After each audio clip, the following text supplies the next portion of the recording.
Hello everyone, నేను doctor Sandhya Deepika Oraganti, consultant fertility centre Secunderabad branch అండి.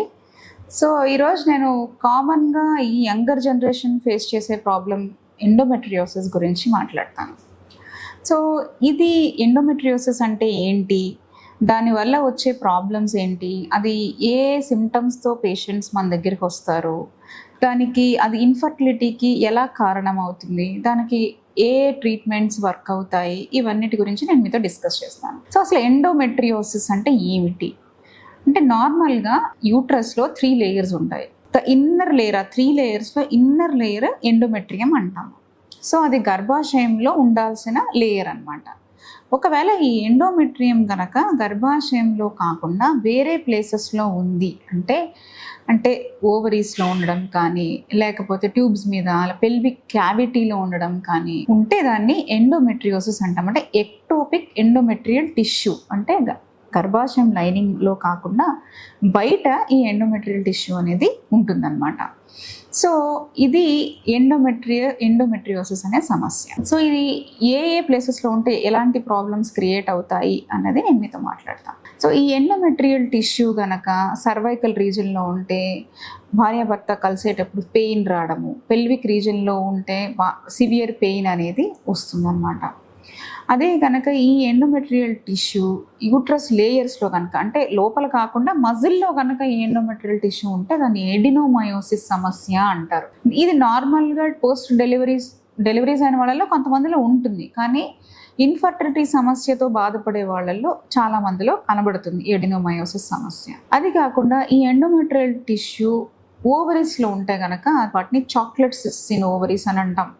అంటే ఈ ఎండోమెట్రియల్ టిష్యూ ఆ ఓవరీస్లోకి వెళ్ళి ఇన్ఫ్లమేటరీ రియాక్షన్ అనేది కాజ్ చేసి ఇన్ఫ్లమేటరీ మీడియేటర్స్, అంటే వాపుకి సంబంధించిన పదార్థాలన్నీ రిలీజ్ చేస్తుంది.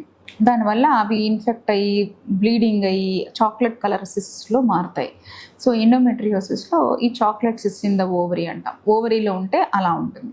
అలా కాకుండా ఎండోమెట్రియోసిస్ పెల్విక్ ఏరియాలో లోపల పెల్విక్ ఏరియా అంతా డిపాజిట్స్ లాగా ఫామ్ అవుతాయి, కానీ పెల్విక్ ఎండోమెట్రియోసిస్ అంటాం. సో ఈ ఎండోమెట్రియోసిస్ వల్ల పేషెంట్స్ ఏ ప్రాబ్లమ్స్ ఫేస్ చేస్తారు అంటే, ఫస్ట్ థింగ్ పెయిన్. ఇనీషియల్గా మెన్స్ట్రల్ టైంలో పెయిన్ ఉంటుంది, తర్వాత కంటిన్యూస్ పెయిన్ లాగా మారి సివియర్ పెయిన్ అనేది మెయిన్ సిమ్టమ్ ఎండోమెట్రియోసిస్లో. రెండోది ఏంటి అంటే, మామూలుగా యూరినేట్ చేసేటప్పుడు పెయిన్, మోషన్కి వెళ్ళేటప్పుడు పెయిన్, భార్యాభర్త కలిసేటప్పుడు పెయిన్, ఇలా రకరకాల పెయిన్ ఫార్మాట్స్తో మనకి పేషెంట్స్ అనేవాళ్ళు ప్రెజెంట్ అవుతారు.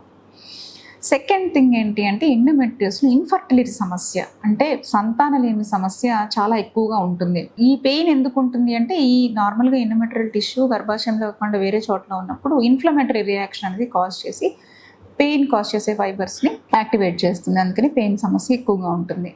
అది కాక ఇన్ఫర్టిలిటీ సమస్య ఎక్కువగా ఉంటుంది. ఎందుకు ఉంటుంది అంటే, ఈ ఎండోమెట్రియోసిస్ వల్ల ఈ చాక్లెట్ సిస్ట్ ఇన్ ద ఓవరీస్లో చాక్లెట్ సిస్ట్ ఉండడం వల్ల ఊసైట్ క్వాలిటీ, అంటే ఎగ్ క్వాలిటీ ఎఫెక్ట్ అవుతుంది ఇన్ఫ్లమేటరీ మీడియేటర్స్ వల్ల. అందుకని సంతానలేమి సమస్య ఉండొచ్చు. అది కాకుండా ఎండోమెట్రియోసిస్ అనేవి ఎడేషన్స్ కాజ్ చేస్తుంది. అంటే అతుకులు, గర్భాశయం చుట్టూ అతుకులు, ఓవరీ వెళ్ళి అతుక్కోవడం, ట్యూబ్ డిస్టార్ట్ అవ్వడం.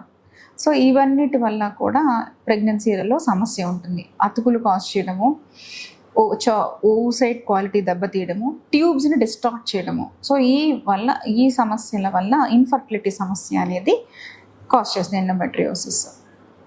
సో దీనికి రకరకాల ట్రీట్మెంట్స్ ఉంటాయన్నమాట. ఎండోమెట్రియోసిస్కి ఏ సిమ్టమ్ కాజ్ చేస్తుందో దాన్ని బట్టి ట్రీట్మెంట్ ఉంటాయి. ఇప్పుడు ఎండోమెట్రియోసిస్ పెయినే కాజ్ చేస్తుందంటే, ఆ ఎండోమెట్రియల్ టిష్యూ తగ్గించడానికి దానికి తగ్గ మెడిసిన్స్ అనేవి ఉంటాయన్నమాట. మరీ సివియర్ ఎండోమెట్రియోసిస్, సివియర్ పెయిన్ ఉన్న వాళ్ళలో లాప్రోస్కోపీ చేసి ఎండోమెట్రియల్ టిష్యూని తీసేయడం అనేది జరుగుతుంది. ఈ ఎండోమెట్రియోసిస్ సమస్య ఇన్ఫర్టిలిటీతో అసోసియేట్ అయినప్పుడు డిఫరెంట్ టైప్ ఆఫ్ ట్రీట్మెంట్స్ ఉంటాయి. ఇది గ్రేడ్ 1, గ్రేడ్ 2 ఎండోమెట్రియోసిస్, అంటే అర్లీ స్టేజెస్ ఆఫ్ ఎండోమెట్రియోసిస్లో IUI ట్రీట్మెంట్, బేసిక్ ట్రీట్మెంట్ సరిపోతుంది. గ్రేడ్ 3, గ్రేడ్ 4 ఎండోమెట్రియోసిస్లో మాత్రం IVF ట్రీట్మెంట్కి వెళ్లాల్సి వస్తుంది. సో ఈ ఎండోమెట్రియోసిస్ ఉన్న వాళ్ళు as soon as possible pregnancy అనేది ప్లాన్ చేసుకోవాల్సి వస్తుంది. ఇలా ప్రెగ్నెన్సీ ప్లాన్ చేసుకోక డిలే కానీ అవుతుంటే ఊసైట్ క్వాలిటీ ఇంకా ఎఫెక్ట్ అయ్యి ప్రెగ్నెన్సీ రావడానికే బాగా ఇబ్బంది అవుతుంది అనమాట. సో అలాంటప్పుడు ఇంకా next step of IVF, donor సైకిల్స్కి వెళ్ళడం అది చేయాల్సి వస్తుంది. సో ఎండోమెట్రియోసిస్ సమస్య ఉన్నవాళ్ళు as soon as possible pregnancy plan చేసుకుని తొందరగా ఆ ప్రెగ్నెన్సీ స్టేజ్లోకి వెళ్తే ఆ ఛాన్స్ ఆఫ్ ప్రెగ్నెన్సీ ఎక్కువగా ఉంటుంది. సో ఇంకా ఈ ఎండోమెట్రియోసిస్కి మెడికల్ ట్రీట్మెంట్ ఉంటుంది, సర్జికల్ ట్రీట్మెంట్ ఉంటుంది. మెడికల్ ట్రీట్మెంట్ అంటే ఆ ఎఫెక్ట్ని తగ్గించడానికి రకరకాల మెడిసిన్స్ ఉంటాయన్నమాట. ప్రొజెస్ట్రాన్ పిల్స్ దగ్గర నుంచి డానజోల్, ఇలా చాలా రకరకాల పిల్స్ ఉంటాయి, అవన్నీ వాడతాము. అంటే అందరికీ అన్నీ వాడడం కుదరదు. ప్రెగ్నెన్సీ ప్లాన్ చేసుకునే వాళ్ళకి డిఫరెంట్ ట్రీట్మెంట్ ఇవ్వాలి, ఫ్యామిలీ కంప్లీట్ అయిన వాళ్ళకి డిఫరెంట్ టైప్ ఆఫ్ ట్రీట్మెంట్స్ అనేవి ఉంటాయి. సో ఇది ఈ ఎండోమెట్రియోసిస్ సమస్య గురించి డిస్క్రిప్షన్. Thank you.